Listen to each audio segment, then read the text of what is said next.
So I thought, let's just pop out and get some iced tea because that would be delicious. And I am fastidious and I am good at making time. And we'll be right back in time to do the show. And otherwise, but I won. So I think we'll start a show today. We're going to talk about getting back to it, prepping, planning, and practicing. Off we go.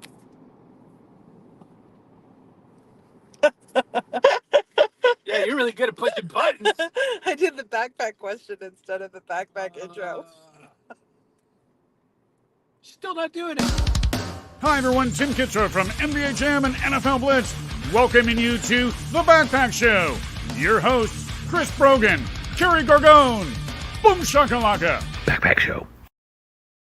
My co-host. You know, I should probably let you know we're sponsored by StreamYard, an app that's so good you can just do it in the car. You can actually read the right buttons.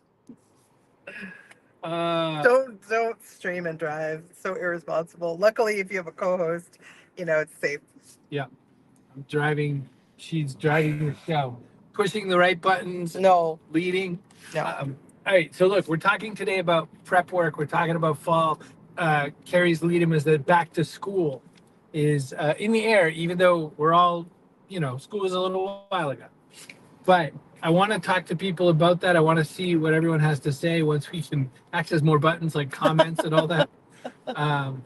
In fact, you know what I'm going to do is I'll go up in the elevator and you can host down on the floor for a second. I want to host on the floor. Well, because if you lose the signal in the elevator, then we're going to have a problem, aren't we? So, Fine. Yes. Look at all the comments that came in, too. So, what I was going to say was the fact that for whatever reason, autumn feels like the perfect reset. Autumn feels like the time when you kind of take stock. You look around, you say, what do I have? What do I need to do? Between now and the end of the year, like for instance, I have 1 month left to hit a goal of finishing a book that I'm working on writing. And the book's called The Assignment, and it's a kind of journaling companion. And I'm about maybe a half, maybe towards 2/3 there in the book. And I could really knuckle down and really get it done because it doesn't take me super long to do that sort of thing. But that's one of the things I'm taking stock between now and the end of the year. And then I want to start working on a whole new project that I've been really excited about, another book. And I feel like, you never know for sure, but I feel like this might be the book. But those are some things I want to get done between now and the end of the year. What kind of projects or thoughts do you have in your personal or otherwise life, Carrie, for you? So I have a lot of travel coming up between now and the end of the year. I have a child living in another country, so I'm going to go see them. I have a lot of things I want to get done at work, like we all do. And I want to get back on the fitness train because I fell hard off it. So I'll get back on it, find myself a gym and start using it, I guess. Even though I'm going to be traveling, that's the other thing. So I don't want to use the trips as an excuse to not do those things. I want to find a way to make it work with the trips. So you're going to thread in starting a new fitness program and travel at the same time? Mm-hmm. Okay. Yeah. Because you have to. If you don't, like if travel is going to be part of your life, then you need a plan for it. That makes sense. And I think it's nice because fitness kind of helps with travel too, because then, you don't feel so worn down or any of those kinds of things. It's interesting though, because coordinating all that end of the year it's a kind of big travel time because people go for holidays, especially U.S. holidays like Thanksgiving is a big travel day. Christmas becomes a big travel day. Are you traveling in and around holidays, or do you have plans to is it just, to meet up with your people or whatever? What's the plan? So there's work. There's a couple work ones that are going to be far away and one conference. And then not I guess holiday proximate, but not on holidays for me. Got it. Yeah, I'm traveling in a week or two. I'm going to France for work, to the southern part of France, to Nice. So my buddy Steve Cross sent me some photos from Nice. Steve wrote a good book about travel in Paris. And then I said, well, Paris, maybe you could tell me about Nice. And he set me up for that. So that's one of my plans too. Photo walks? Yeah, will there be photo walks in Nice? Your dad says Labor Day weekend. Yes, it is Labor Day weekend. Let's talk about that for a quick second. We're up in the area where it's sounds Nice, says Dan Grimmel. Oh, Dan. And Annette says travel is the perfect time to walk and talk and explore. Woohoo! And Stephanie says, ooh la la. Hi, Stephanie. I was going to ask you a question about Labor Day weekend. This is not, I think, who I think in America, Labor Day weekend. So Memorial Day to Labor Day is kind of the beginning and ending of summer, the way we mark it in the US. I do not, for Memorial Day, you're supposed to celebrate based on, fallen soldiers and remembering. Let's celebrate. You're like, Well, observe. observe. Yeah. Okay. You're an editor. Labor Day is you're supposed to be grateful for all the people who have built the work system that we have now with Like things like standards and unions and standards and OSHA regulations, and safety stuff. But unofficially, it is usually the start and the end of people's lake seasons, their camping seasons, and all that sort of thing. Was that ever part of your world growing up? You lived in a tourist town or a tourist Nope. area. I asked my mom every day for a year if I could go to space camp, and every day for a year she was like, I don't know, think about it.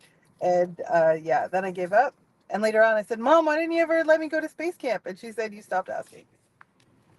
Wait, I don't understand what that meant to Space Memorial camp. Day and Labor Day. Doesn't, except I wanted to go to space camp. I was not a camp person. Oh, camping. Yeah. No, I meant camping like at the lake or like at a second place or. Like summer camps generally, so literal. Okay. Someone's going in, so Space camp. Yeah. So Carrie's gonna run the show from the car for a second, then I'm gonna run upstairs. I'm gonna run the show from outside the You could, go somewhere. I don't know. Hello, Beck. I'm going outside. So, no, I didn't do summer camp. I don't know if you were a summer camp person. My parents were not into summer camps. So we just sort of, I don't know. I lived on Cape Cod. So what's the point of going to summer camp when you live on Cape Cod? Because it already is like summer camp all the time. So what I do remember is how excited I would get going shopping for school clothes and feeling like the cool weather and thinking this is the beginning of something, beginning of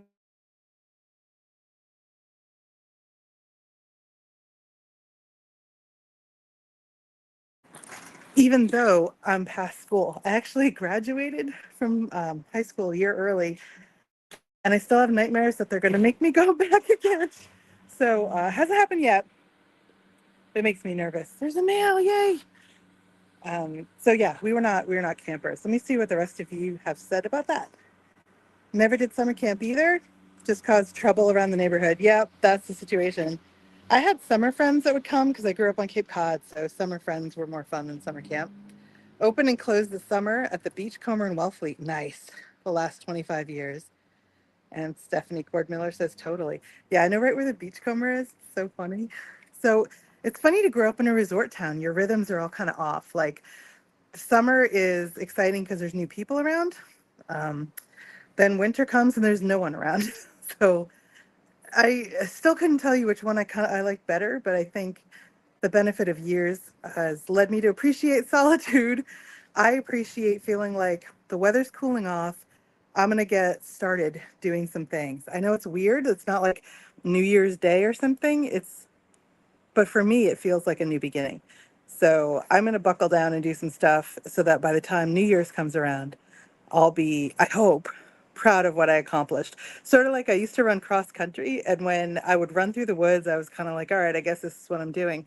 I would come out and have to run halfway around the football field where everybody could see, and then I really like pulled it out and ran really hard for the last 30 seconds to a minute. So Monsieur Brogan's getting set up upstairs.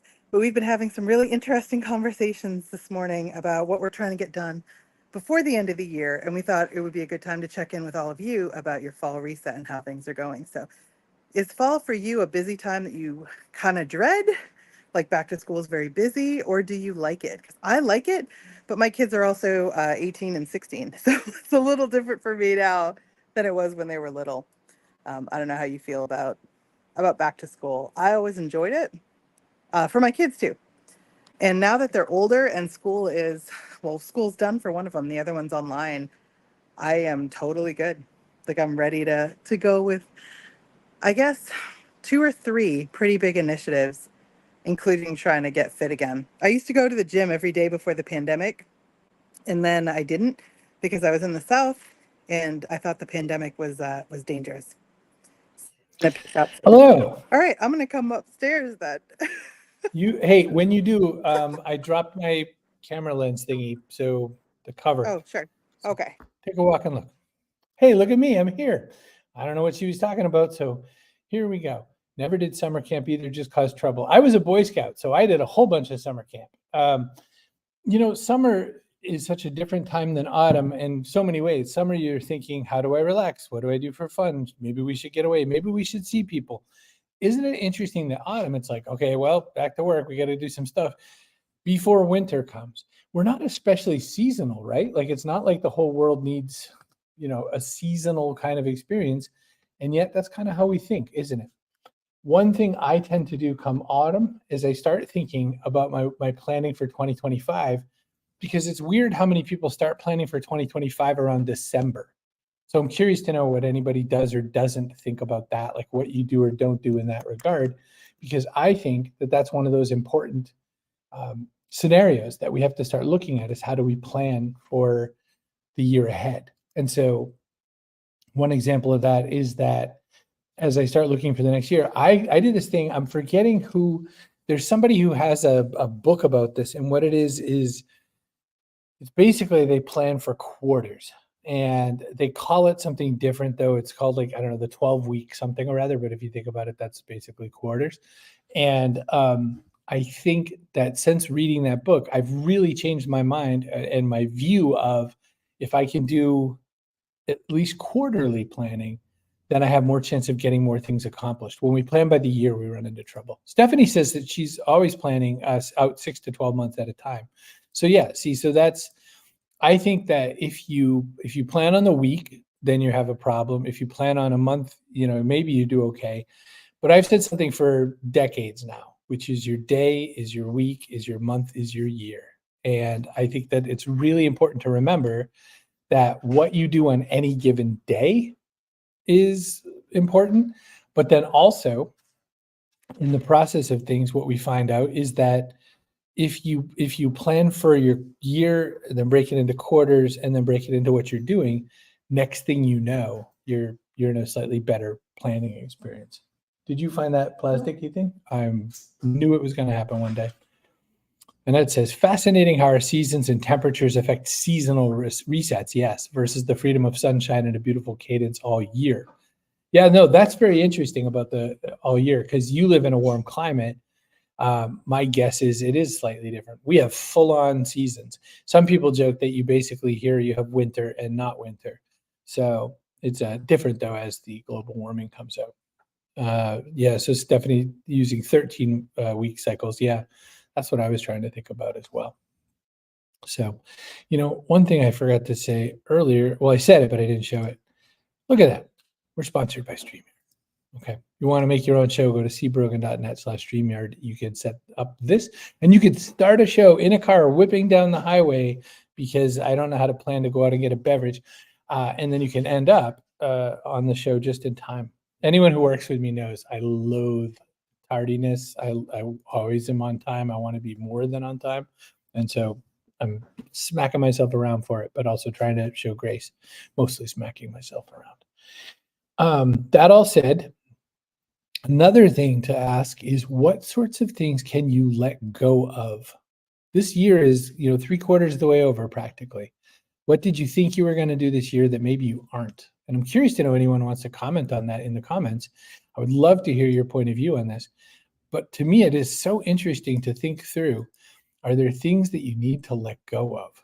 Because to me, there's a lot of stuff that kind of comes along that you have to start thinking, all right, well, I didn't get to that. I didn't get to this. Maybe there's some other stuff I should take on and instead, or maybe I filled the plate too big, right? We do that a lot. I know some people, though, are always working on big, huge projects. Our friend Leslie has a new project. I don't know if that's public or not, but Leslie, who has her shed and who did the, what do we call it, Carrie? Maple syrup, and did all the other foods. She shed. Yep. So Leslie has a new project, but I didn't clear it with her that it was fair to talk about the other thing. And that says she's working on letting go of the myth of control. There we go. Carrie, what kind of things might we have to let go for the year? Oh man. So if at this point in the year you are not where you expected to be, if your 3 words haven't worked out the way you were hoping, if you stopped practicing them, if you dropped something you felt like you for sure were going to have done by now, it can be easy to let the whole rest of the year kind of slide by. So if you can let go of the judgment that you might pile on yourself for not having accomplished what you thought you were gonna, then you can make use of the next few months and finish strong. Like I used to finish strong when I would run cross country and hit that last like half lap around the football field where everybody was watching. Finish strong, and that will help you to move into 2025 in an intentional way. I like that idea a lot. So our friend Leslie, who has brought us salsa and garlic and maple syrup galore, so much maple syrup, is now also a chicken mama. And Leslie the other night sent me a message, and I was at dinner with a bunch of coworkers, and she said, Jeff told me I could have 6 chickens. I said, I want 8. So we compromised and I got 12. And I laughed out loud, and everyone asked me, what was I laughing at? So I had to tell a whole bunch of people about Leslie's chicken shed experience. So pretty exciting stuff. Does that mean we can look forward to eggs? That's a really good question. We might have to visit for the eggs. I don't know. Don't know if she could bring those. So Stephanie says ties if you set goals for the year. Ties to if you set goals for the year. Yeah. And I'm not much of a goal for the year kind of setter. I just try to put myself in some directions. But I did, for instance, say I will have, in the quarterly planning, I said, I will finish this book I've been working on and I will finish it by the end of the 3rd quarter. So I have a full month starting pretty much tomorrow or day after tomorrow. Chicken math right there. I don't even know how this all works. Isn't that what they say about place settings too? Like when you get married, there's some stuff you're supposed to have or buy and that or register for so other people can buy, and it includes place settings. And they're like 8 is not enough, but 12 is too many. So you get 10.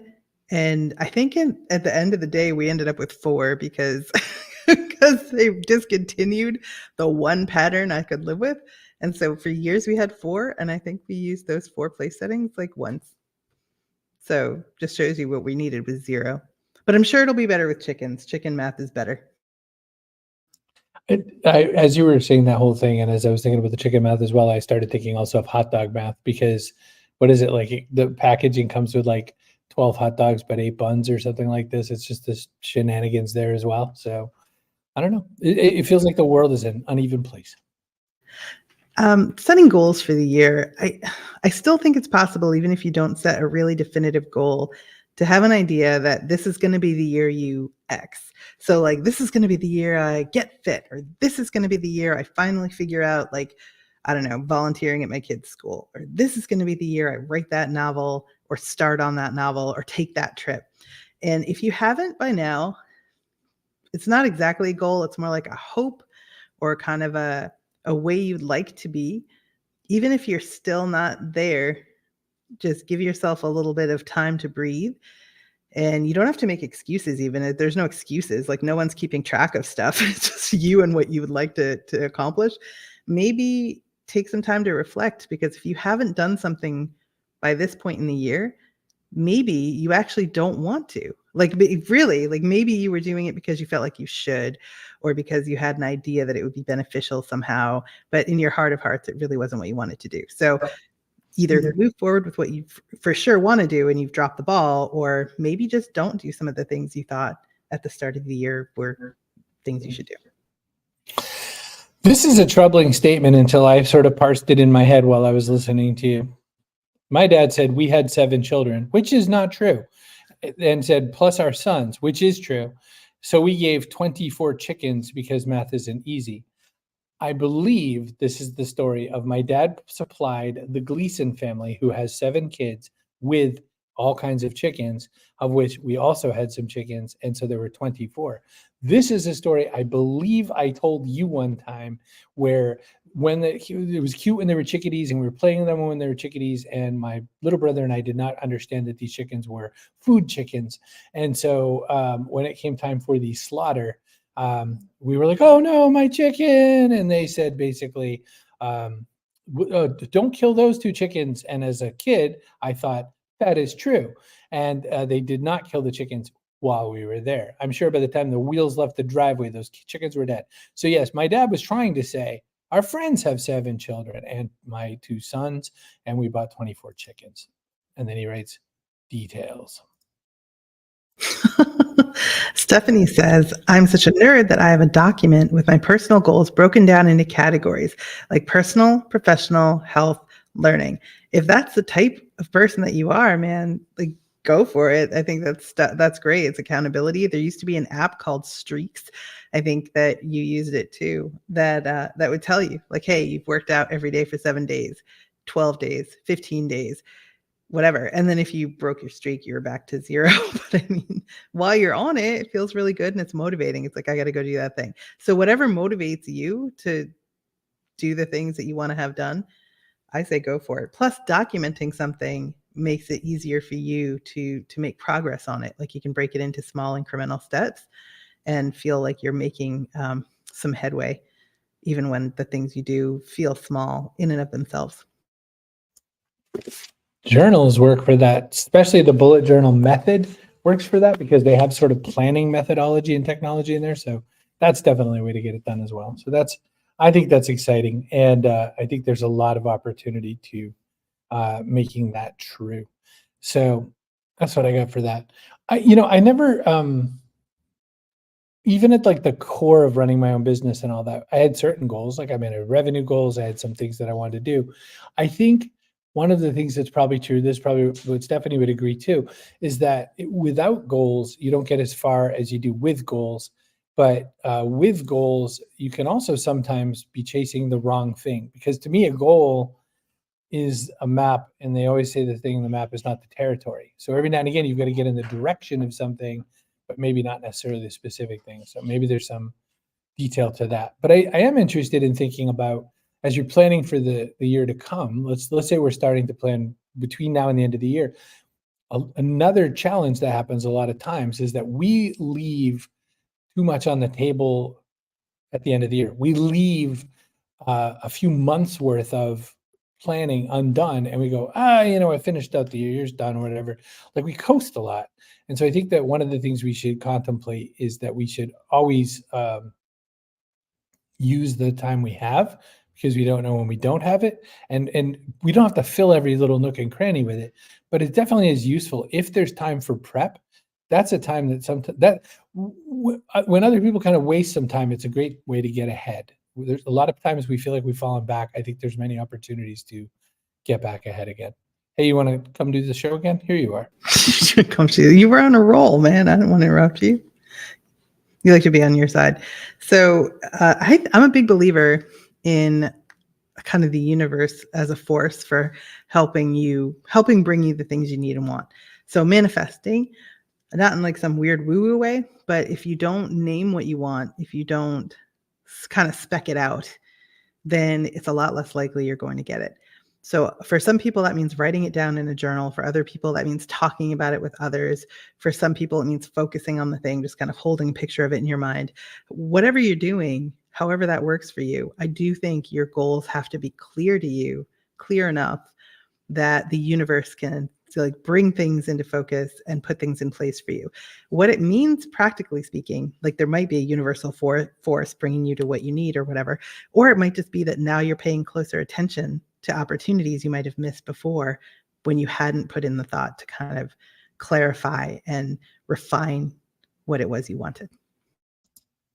I feel like it was an important goal and life coach Shia LaBeouf that said, don't let your dreams be dreams. He might have mentioned also something about doing it, I believe, maybe just doing it. So I think that in the name of that, we should look at some of this stuff. Stephanie says, name it and claim it. Annette asked the question, is it the goals or is it the aspiration and the tracking? What creates satisfaction and a bias to action? That's a great question, because one of the things I think about a lot is one challenge with goals I have run into is if we approach the goal, like if we think a lot about the goal, this is the important one, if we name the goal, sometimes we get so excited about naming the goal that we actually don't do the thing. I feel like there's a risk of when you declare a goal, you release the same endorphins you do as closing the goal. And there is a risk. We've read about it. I think Rob Hatch talks about it sometimes. There is a risk to this. And I think that there's an opportunity in not naming your goals sometimes as well. So it's an interesting question. And Stephanie had an interesting point about it. She says ideas to outcomes, goals define a path to the outcome. New information could change that path. So that answers my other thing. That's exactly it. So new information might change the path. It's not that you're failing, it's that you're changing your direction. So I once heard a guy say, don't finish crappy books. If you don't like what's on the menu, leave the restaurant. If you're on the wrong path, get off it. Every now and again, this is what happens to me. This has been a fabulous conversation. I think I'm going to see if there's any other buttons. Oh, and here's our person of the day. Kaboom! Giving it to Stephanie Cord Miller because she really participated today. Everyone did, but like, my goodness. Close for a minute. I almost gave it to my dad, nepotism notwithstanding, but good job, Stephanie. But how many chickens did he get? Oh, that is a good question. Well, there's one thing my grandmother always said about chickens, birds in general, but my grandmother had a very specific statement about chickens, and it was kind of weird and creepy.